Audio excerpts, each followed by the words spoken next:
Welcome back everyone. Today I wanted to share some of the reasons that I prefer using DaVinci Resolve over Adobe Premiere Pro. Now, first off, I apologize for the quality of this camera. It is not great, it is just a webcam because my other camera has a low battery and I don't have a power cable for it. So, let's just jump right in with the very first thing that you see when you open these programs, and that is the project file management. So here in DaVinci Resolve, it is very nice. We have all of the projects right here, all in the same place, whereas in Premiere Pro, not all of the projects are listed here, they're just recent, and your projects get saved to wherever you want, which is, I guess, could be a nice thing, but you can easily misplace project files. Whereas in DaVinci Resolve, everything is centrally located. So let's start here in DaVinci Resolve. So apart from the project file management, one of the main things that I like more about DaVinci Resolve is just the overall look and user interface of the program. The buttons are bigger, they're more nicely laid out, things are very visually pleasing, and everything that you need to do to adjust your video is all here in this inspector tab. It's all laid out, and this inspector tab is not going anywhere.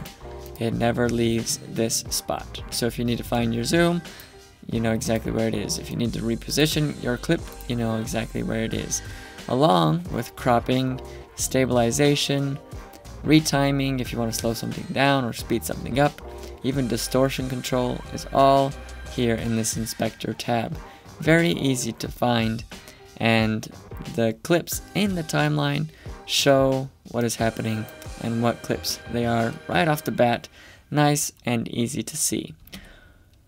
Whereas if we jump over to Premiere Pro, the default look is this. Everything is squished down, really narrow, and it's kind of difficult to see what a clip is without hovering over it to see it in the playback window. Now you can make these things bigger, but even then they don't start showing the video thumbnails until they're much bigger. And even then it doesn't show you the full timeline. Whereas in Resolve, it shows you what's happening during the entire clip. So that is one of the main reasons that I prefer DaVinci Resolve over Premiere Pro. Now, Premiere Pro does have its pros in this case. Everything is movable. You can move things wherever you want them to be, and you can change and customize your layout as you desire. Now, the downside about that is that if you go into somebody else's computer and you need to do some editing on their machine or workstation or whatever, their layout is probably most likely 95% of the time going to be a completely different layout that you're not used to, and it's going to slow you down. And taking the time to rearrange it how you like and possibly messing up their layout is a downside of everything being customizable. Whereas if we return to DaVinci Resolve, everything is fixed in place. You can't move anything, and that could be a con, but I see it more as a pro than anything, because on any computer that you work on, everything's going to be in the same spot. You'll always know where things are in DaVinci Resolve. Now, moving on to another reason that I prefer DaVinci Resolve over Premiere Pro is that it's easy to do simple things. Now, it's not terribly difficult in Premiere Pro either, but let me just show you how you would do two simple things in each software. So let's start with general basic manipulation of a clip. So we have our clip here, and to do anything to this clip, we need to get to this Effect Controls panel. That'll tell us where we can adjust our scale and our position. Now, this Effect Controls tab could be anywhere.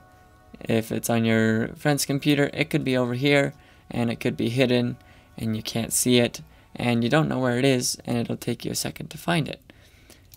Whereas, and then you can move it and do accidental things just like that. And then you have to go into workspaces, reset.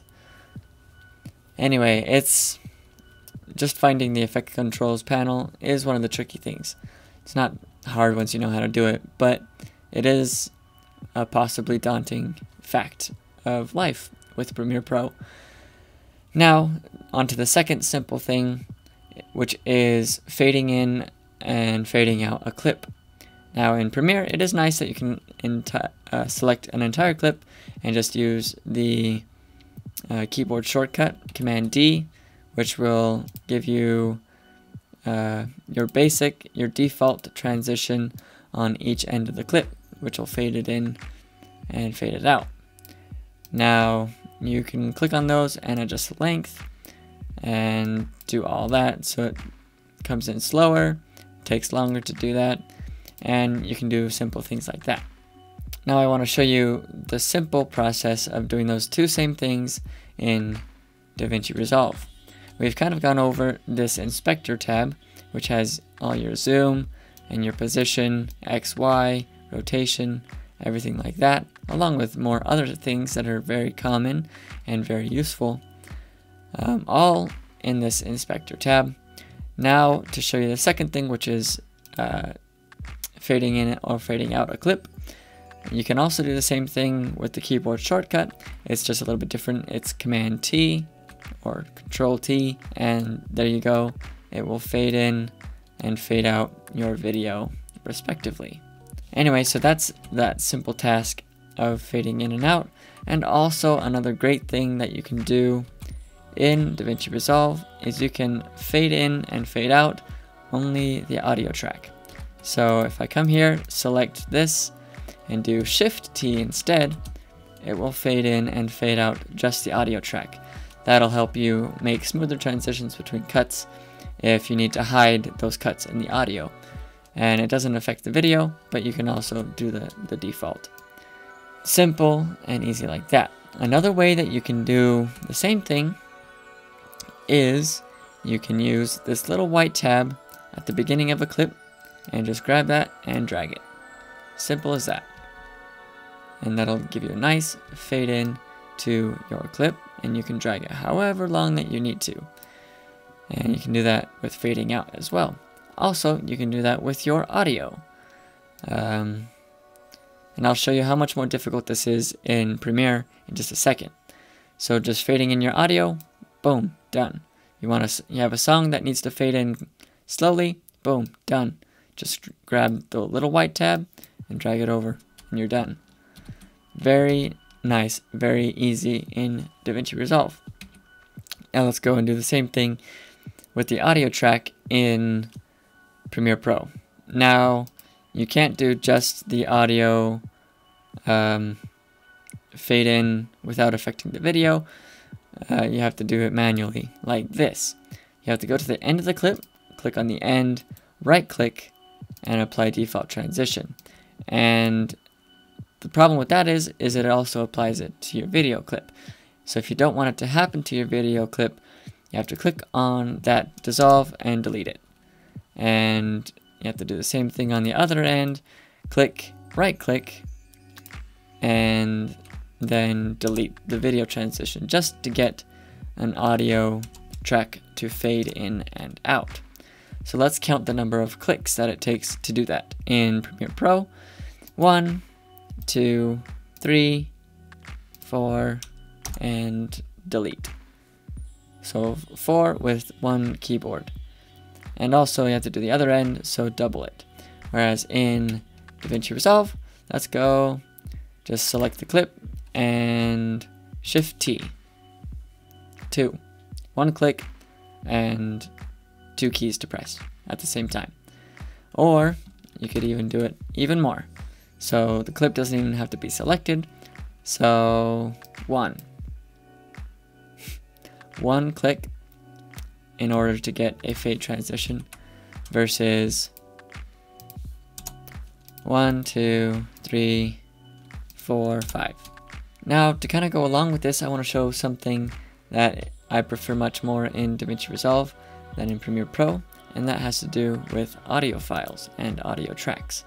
So I got a song here, so I'm going to bring this in to my timeline.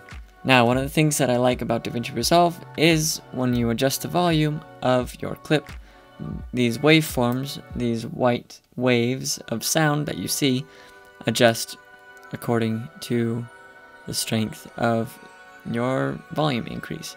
So you can see just by looking at a track how loud and how intense it's going to be in your edit. So if it's like this and everything is pure white, that means it's going to be really loud. And I'm not going to play that because that'll blow out your headphones. Now if we can even drop it down and make everything much more quiet. And it's a nice visual of the intensity of your clip. Whereas if we go into Premiere Pro and we drag in the same song and we put that on its own track, the waveforms are there, but unfortunately as we adjust the volume, the waveforms stay the same. So it's hard to know without seeing this line, because if the tracks are smaller, that line goes away, so you don't know how loud your clip is, that track is going to be in your edit. So it could be overpowering and you don't know it until you hear it. So it's not visual at all. It doesn't give you any live feedback about the intensity of your clip, whereas in Resolve it adjusts according to how loud it is in your edit. Another simple thing to do that is easier in Resolve than it is in Premiere Pro is to change the volume of an entire track. So if we come down here to our audio track, let's just go with audio track 2.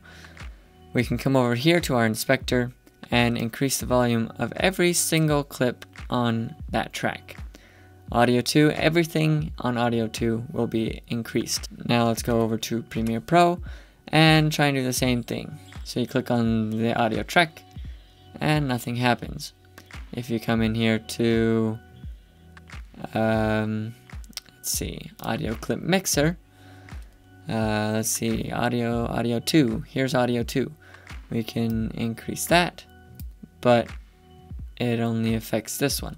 So let's go ahead and cut this clip, reset this one to its normal, and we'll come here. So there's our song. It's gonna get quieter there. Now, I'm gonna come back here, click off of that, come click on audio 2 and increase it, and it only increases 1. You can see down here, this line is only changing on this one and not this one. So I can put it down and up, but it doesn't do that for everything on the clip. This is supposedly the audio 2 track, but it doesn't affect everything on the track, which is just annoying because then you have to go in and you have to select everything. You have to highlight all your audio of that track, which can be tricky, and you have to right click, audio gain, adjust the gain, type it in, and hit OK, and then everything will change. Whereas in DaVinci Resolve, it's much more easy. Everything on one audio track can be adjusted just by clicking on the track and adjusting the volume. Another thing with this is you can come over here to audio effects and you can apply an effect to the entire track, and it'll show you right here that there's an effect applied, and everything in that track will have that effect. So there's an echo, which is everything on the track. Whereas in Premiere Pro, if we come to effects, audio effects, let's see, echo, there is no echo, there's no reverb either, there's some reverb, obsolete, that's great. So if we can come down, bring that, you cannot drag it onto an entire audio track. It does not let you. It gives you a nice little X. Whereas you can select everything and drop it on, and it'll apply, oh, studio reverb is what it's called. Yes, I want to add the newer one, Studio Reverb, because you have to change the name to Studio Reverb. Can't just leave it as Reverb. Now everything on the track has the same effect, but in order to adjust it, you would have to see. I can't even click on Edit Current Effect, Studio Reverb. Oh, there we go. You would have to go individually into each clip and make the same adjustment. If you were to change it, oh, that's too much reverb, you'd have to go in one by one by one by one in order to change those effects. And I'm also not a pro, so maybe I don't know the correct way of doing it. Whereas in DaVinci Resolve, all of these knobs affect the entire track. Simple as that. Now, I don't want this video to be too long, so just real quick, color grading, just in general, everything about color grading is better in DaVinci Resolve. That's what this program initially was a color grading program, until Blackmagic Design acquired it and decided to implement editing and visual effects into DaVinci Resolve. Let's come over here to Premiere Pro and go to the color page, and you have this Lumetri color, which is the main color grading thing in DaVinci Resolve that most everybody uses, and there's just nothing obvious about where it is. You have to go searching through these different things. You have to, just click on things, scroll. I mean, you could adjust this how you want, lay it out as you want. You could probably make it similar layout to DaVinci Resolve, but everything is just in these subfolders, and everything's difficult to find, and it takes just longer to find things that shouldn't take long to find. And you cannot apply a color grade to the entire timeline without using an adjustment layer and adjusting everything in that adjustment layer. Whereas if we go back to DaVinci Resolve, we can come up here and go to timeline, meaning that every clip in the timeline is going to receive the same effect of color grading that we add to it. So everything later on in the timeline would also have the same amazing color grade. Whereas in Premiere Pro, you would have to come here. That's not the right button. You would have to come here. You'd have to stretch this out to find the right button. Add an adjustment layer. Add the right resolution. Then you have to find it in your media, and then you have to drag it on and drag it out for the whole clip, and then do your change of color grading. So it's just a hassle to apply the same thing to every clip, if that is what you need to do. Say you have the same clip, just multiple sessions recording with the same camera per se, then you could apply the same color grade to every single clip in the timeline without having to go through the hassle of finding everything. Especially, this bothers me down here when buttons are hidden behind your sizing of your window. Like this button I need right here, I have to move the window and then click on it. Moving on to another topic is visual effects. Now with Adobe Premiere, since you're paying for this with a monthly subscription, you're also probably getting After Effects, which is the main visual effects program for Adobe Suite. Now that links very well with Adobe Premiere. You can have a clip open in here, then go edit it in After Effects, save it, and it'll also make those changes here in Premiere Pro. But that's another program you have to open, another window you have to switch through, and it's nice. After Effects is very powerful, don't get me wrong. Whereas on the DaVinci Resolve side, something that is new as of recent versions of DaVinci Resolve, as of DaVinci Resolve 15, is this Fusion tab down here. Now Fusion is a program in and of itself, but Blackmagic Design has implemented that very well into this program. Now there's lots of things that you can do, very complex things and visual effects that you can create within Fusion. And it's all in the same program. It's just a different tab, which is very nice and very convenient. And you can probably do most everything in Fusion that you can do in After Effects. There's just different ways to go about it.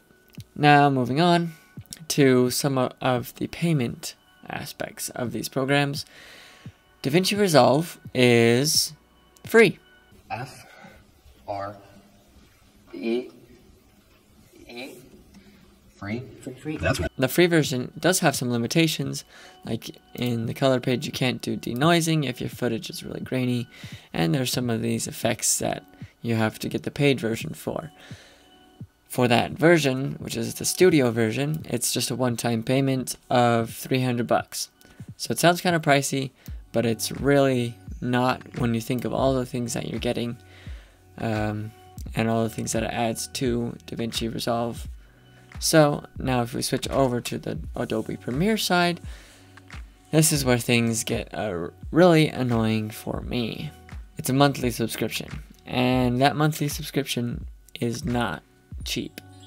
So for all those main programs that lots of people use, that it's Photoshop, Lightroom, After Effects, Premiere Pro, those are all included in that monthly subscription payment. So for individuals, all apps for the Creative Cloud Suite is $52.99 a month. For a business solution, all apps is $80 a month per license. Students and teachers, you get a nice discount of $20 a month. And for schools and universities, you also get a nice discount per named user of $35.99. So in less than 10 months, you'd have paid more with the Adobe subscription program than with DaVinci Resolve. So that's a downside for me of Premiere Pro, because it is expensive, especially for a small freelancer like myself, where you don't have all that much money to spend every month on an expensive subscription program. And for the most basic things, you can use the DaVinci Resolve free version, which is still fantastic. Nothing changes about the editing page, and all the basic functionality is the same. I used it for half a year without any issues until I wanted to upgrade to DaVinci Resolve Studio. Now, since I've been bashing on Premiere Pro most of this time, I want to share some of the things that I do like better in Premiere Pro. One of the things that I mentioned earlier is the customizability of your layout. If you want your playback window to be over on this side or in a completely separate window, you can, or you can have it in its own thing over here with everything else over here, or put things wherever you want. But like I said, that's also a downside, because you never know where something could be put on somebody else's computer if you have to use their computer to edit. Another good thing about Premiere Pro is that since it has been around longer, there are more online assets available for Premiere Pro and After Effects, more templates, more things that people create, like transitions or different things like that. Whereas in DaVinci Resolve, not many people use it, unfortunately, so there's not a whole lot of preset things that you can purchase for DaVinci Resolve. So that's about it for the things that I like that Premiere can do more than DaVinci Resolve. So for me, DaVinci Resolve is just overall a better program. It's easier to do simple things. It's easier to see things that are happening. It's more visually appealing. It's more user-friendly. For a newcomer to video editing, it's much less daunting of a visual than something like this, where there's all these symbols and all these buttons and all these percentages and all these separate little timeline things and all these buttons down here, and it's much more visually pleasing and easy to see what something does in DaVinci Resolve. So those are the reasons that I like DaVinci Resolve more than Premiere Pro. Let me know what you think in the comments below, which one you use, if you use DaVinci Resolve or Premiere Pro, and why you like one or the other more. Thanks for watching, and go ahead and click over here for more videos, and I'll catch you in the next one. Thanks for watching. See ya.